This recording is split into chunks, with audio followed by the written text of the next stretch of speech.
Assalamualaikum warahmatullahi wabarakatuh. Alhamdulillahi rabbil alamin. Wassalatu wassalamu ala asyrafil mursalin wa ala alihi wa sahbihi ajma'in. Amma ba'd. Kaum muslimin, kaum muslimat yang dirahmati oleh Allah Subhanahu wa taala dimanapun Anda berada. Kita teruskan kajian kita tentang ketakwaan, yang mana pada pertemuan yang lalu kita membicarakan amalan-amalan yang akan mengantarkan kita ke dalam ketakwaan. Kaum muslimin, kaum muslimat rahimakumullah. Bertakwa itu bukan dalam perkara-perkara yang besar saja. Bertakwa itu dalam sekecil apapun kita bertakwa kepada Allah Subhanahu wa taala. Makanya ulama-ulama yang wara' itu dia bahkan lebih berhati-hati lagi dengan perkara-perkara yang kecil, sehingga mengantarkan dia kepada adab dan akhlak, buah yang akan kita bincangkan nanti, buah daripada takwa itu sendiri. Amalan-amalan apa yang kita lakukan supaya kita bisa sampai menuju takwa itu sendiri? Kita telah membicarakan pada pertemuan yang lalu dua tentang amalan untuk mencapai ketakwaan. Sebenarnya kalau kita melihat hadis baginda sallallahu alaihi wasallam yang pernah kita bincangkan, ittaqillaha haitsuma kunta wa atbi'is sayyi'atal hasanata tamhuha wa khaliqin nas bi khuluqin hasan. Bertakwalah kamu di mana saja kamu berada, dan ikutilah perbuatan baikmu dengan ikutilah perbuatan burukmu dengan perbuatan baikmu. Niscaya perbuatan baikmu akan menutupi perbuatan burukmu. Dan pergaulah manusia itu dengan baik, itu berakhlak baiklah. Di sini kalau kita lihat ada antara hablum minallah wa hablum minan nas. Jadi amalan-amalan yang akan mengantarkan kita ke dalam takwa itu sendiri harus baik, amalan hablum minallah kita dan amalan hablum minan nas kita. Hablum minallah atau amalan hablum minallah kita adalah yang kita bicarakan pada pertemuan yang lalu, yaitu as-siyam, yaitu puasa itu sendiri. Ini amalan yang memang amalan kita dengan Allah Subhanahu wa taala. Ya.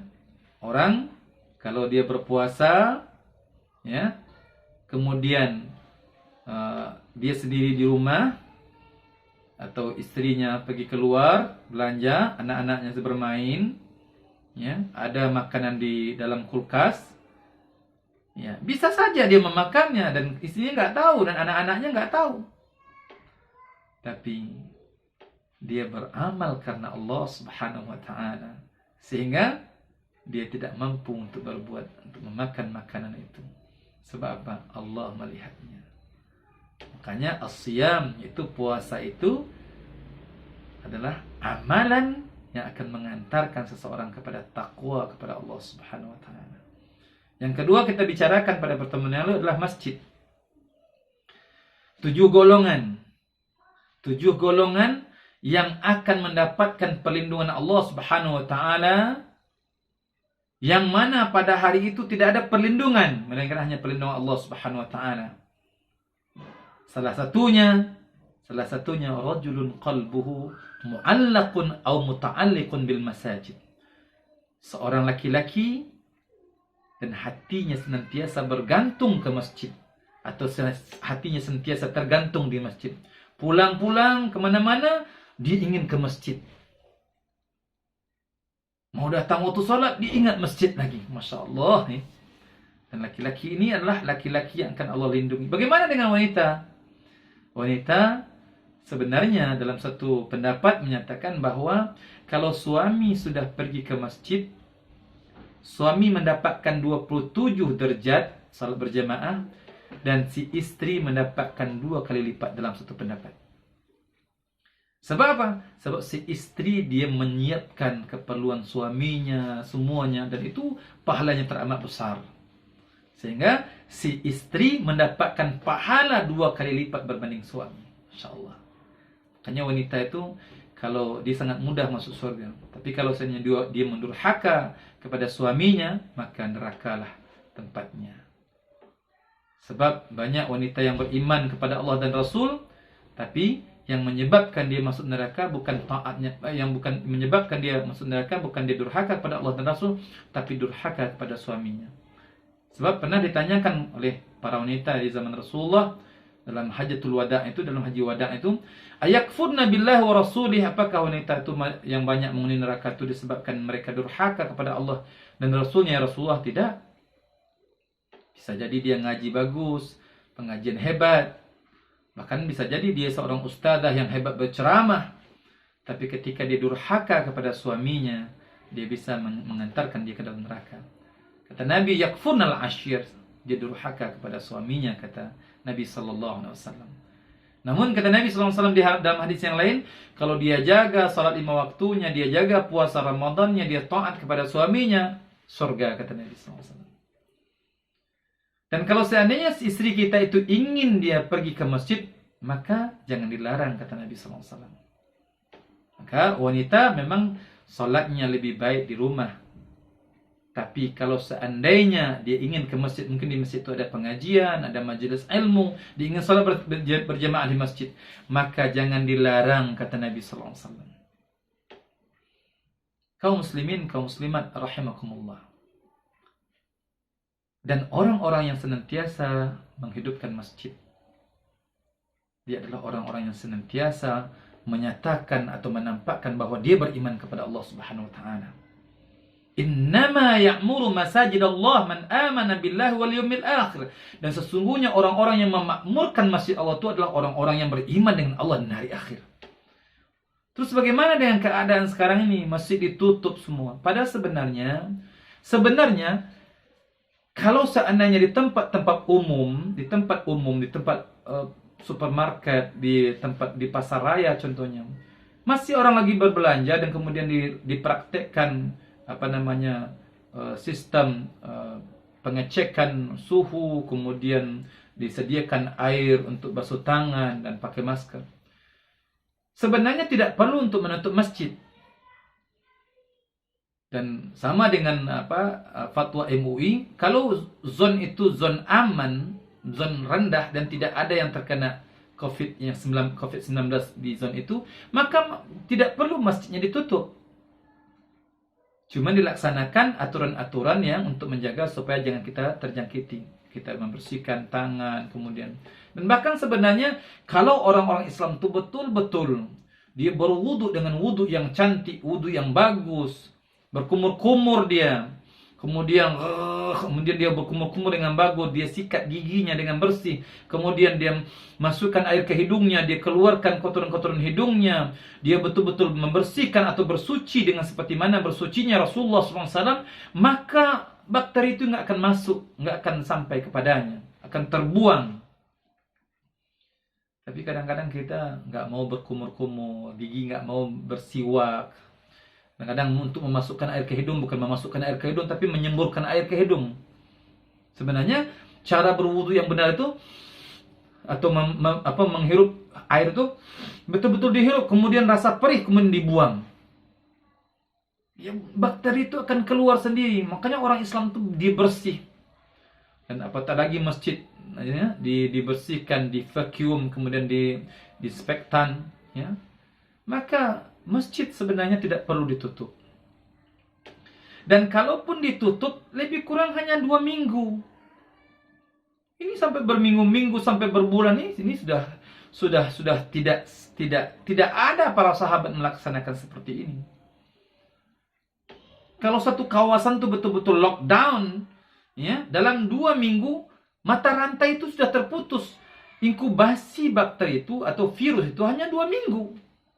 Ini sampai mau sholat Idul Fitri mau di rumah masing-masing. Ini sudah jauh daripada pelaksanaan pelaksanaan Rasulullah SAW dan para sahabat. Kaum muslimin, kaum muslimat yang dirahmati oleh Allah Subhanahu wa taala. Insyaallah kalau seandainya insyaallah, ya, kita tetap berhati-hati. Tapi kalau seandainya kita meninggalkan masjid, lalu kita beli makanan ke restoran, kemudian kita belanja untuk akhirat kita atau makanan akhirat kita tidak bersungguh-sungguh, tapi dalam makanan dunia kita masih lagi bebas. Takut mati. Kalau seandainya kematian itu satu-satunya hanya karena virus corona ini, yalah, semua orang mungkin akan menghindarkan. Tapi tidak, kadang-kadang orang sehat pun dia bisa mati juga kalau memang sudah ajalnya. Idza jaa ajaluhum la yastakhiruna sa'atan wa la yastaqdimun. Kalau sudah ajalnya mati. Tapi saya sampaikan kita tetap berhati-hati. Masjid dibuka tapi dengan aturan-aturan basuh tangan, kemudian kalau memang ada jarak kita jarakkan, kemudian kita senantiasa pakai masker, dan kemudian kita menghadap Allah Subhanahu wa taala dan kita berdoa. Ini kalau kita lakukan, insyaallah ihfazillah yahfazuk. Jagalah Allah, Allah pasti menjaga kamu. Idza jatama'a qaumun 'ala an yadurruk la yadurruk illa biidznillah. Jikalau satu negeri itu ingin mencelakakan kamu, tapi kalau Allah melindungi kamu, kamu tidak akan celaka. Idza jtama'a qaumun 'ala alla yanfa'u la yanfa'u illa biidznillah. Kalau satu negeri itu ingin menahan kebaikan kepadamu, tapi Allah ingin kasih, tidak akan mampu satu negeri itu akan menahan kebaikan yang akan sampai kepadamu. Ini perlu kita kepada masjid ini, sebab ya Allah besar pahalanya dan besar janji Allah nanti yang dijanjikan oleh baginda sallallahu alaihi wasallam. Bisa dengan senantiasa bergantung di masjid, kita akan mendapatkan perlindungan di padang mahsyar nanti. Kaum muslimin, kaum muslimat yang dirahmati oleh Allah Subhanahu wa taala. Amal yang ketiga untuk mendekatkan diri kita kepada ketakwaan, yaitu antara yang akan menghantarkan kita kepada Allah Subhanahu wa taala, hablum minallah, yaitu membaca Al-Qur'an. Masya Allah, Al-Quran adalah ruh dalam kehidupan kita. Dan bahkan salah seorang sahabat bertanya kepada Nabi SAW, apa perbedaan antara orang yang hidup dengan yang mati? Maka kata Nabi SAW, orang yang senantiasa membaca Al-Quran seperti orang yang memang hidup. Bagus ya, orang yang hidup. Tapi kalau orang itu dia hidup tapi tidak membaca Al-Quran, seperti mayat berjalan.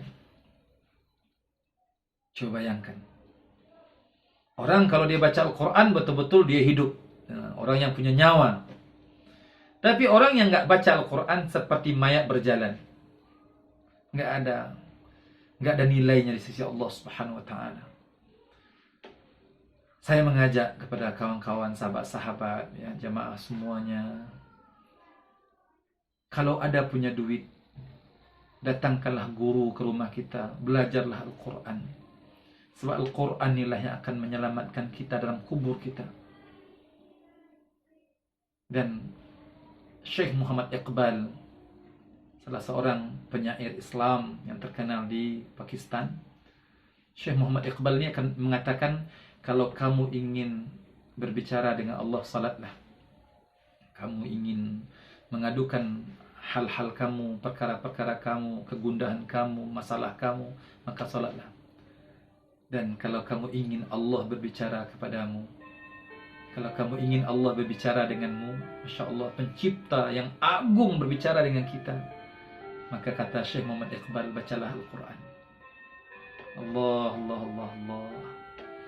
Kita Masya Allah, ya, pejabat tinggi saja atau yang orang yang kita kagumi ngobrol dengan kita, mungkin sebulan kita cerita, oh ya saya sudah ketemu dengan orang yang saya kagum atau pemimpin yang hebat itu, dia ngobrol sama saya, itu sudah merasa hebat. Ini yang ngobrol dengan kita Allah Subhanahu wa taala, pencipta kita yang memiliki seluruh alam ini, memiliki kekayaan alam ini, dan bahkan yang memiliki kehebatan syurga, yang mana pakaian kita nanti di syurga itu min sundusin wa istabrak, dari ya, yaitu pakaian daripada sutra yang hijau, yang tebal maupun yang nipis. Kemudian meja-meja nanti di surga itu daripada emas, tempat tidur kita daripada emas. Tapi janganlah berharap kalau seandainya orang tidak mau membaca Al-Quran, tidak mau dekat dengan Allah, tidak mau mempertingkatkan ketakwaannya, jangan mengharapkan emas itu semua. Janganlah akan mengharapkan punya baju daripada sutra 3 lapis, kata Allah dalam Al-Quran. Masya Allah, kaum muslimin, kaum muslimah, rahimakumullah. Insya Allah kita teruskan amalan-amalan yang akan mengantarkan kita kepada ketakwaan, itu amalan kita dengan Allah Subhanahu wa taala. Baru yang kita sampaikan 3 perkara, nanti insya Allah kita bincangkan pada pertemuan yang akan datang, amalan-amalan seterusnya yang akan mengantarkan kita kepada ketakwaan kepada Allah Subhanahu wa taala. Itu saja. Kita tutup dengan subhanakallahumma wa bihamdika asyhadu an la ilaha illa anta astaghfiruka wa atubu ilaik. Wal 'asr innal insana lafi khusr illa alladhina amanu wa 'amilus solihat wa tawassaw bil haqq wa tawassaw bis sabr. Wabillahi taufiq wal hidayah wal ridha wal inayah. Assalamualaikum warahmatullahi wabarakatuh.